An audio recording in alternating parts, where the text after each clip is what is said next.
Assalamualaikum warahmatullahi wabarakatuh.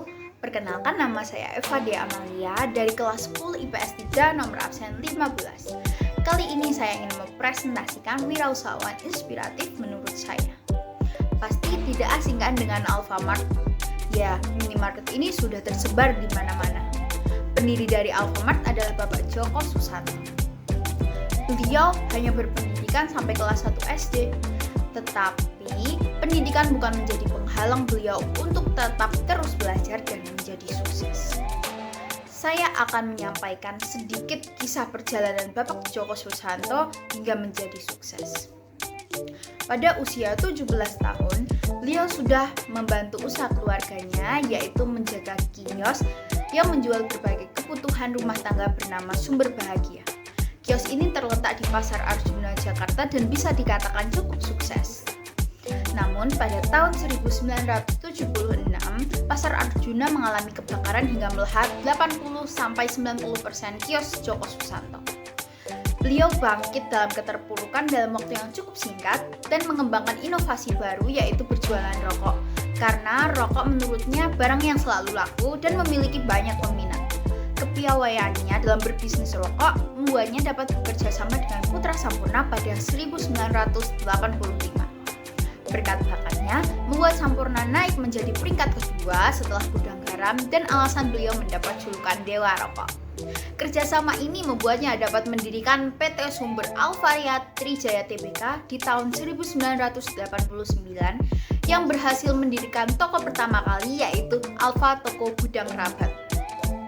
Awalnya Alfa ini hanya adalah sebuah supermarket, namun karena kalah bersaing sehingga harus dibeli oleh perusahaan lain.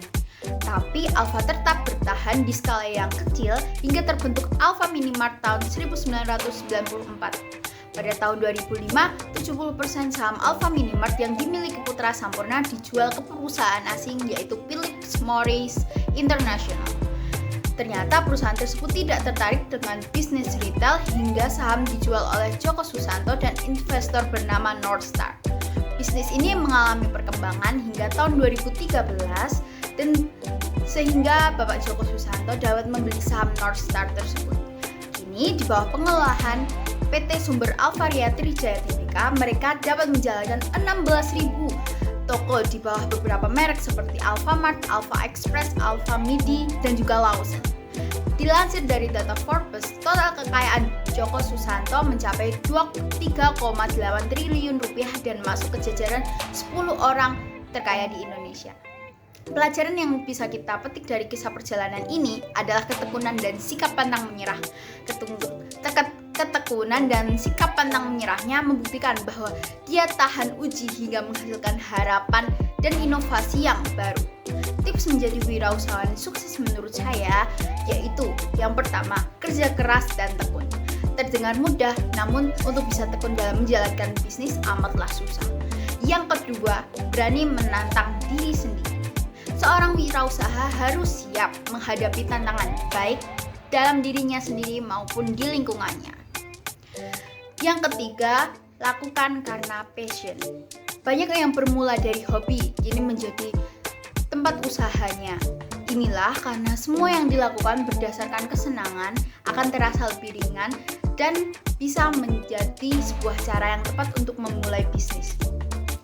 Pilih passion yang kita geluti dan sehingga kita bisa mendalangi bisnis yang kita mulai.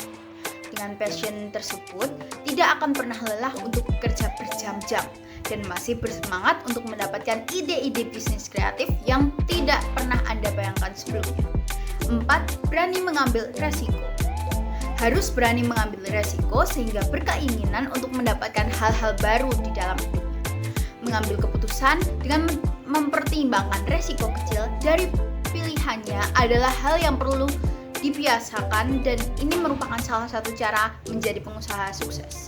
Sebagai calon wirausahawan dan juga pengusaha dapat ditentukan dari cara pandangannya menyelesaikan masalah. Yang kelima, percaya diri. Percaya akan kemampuan diri Anda akan menghilangkan rasa ketidakpastian yang seringkali menjadi ketakutan dalam memulai berwirausaha.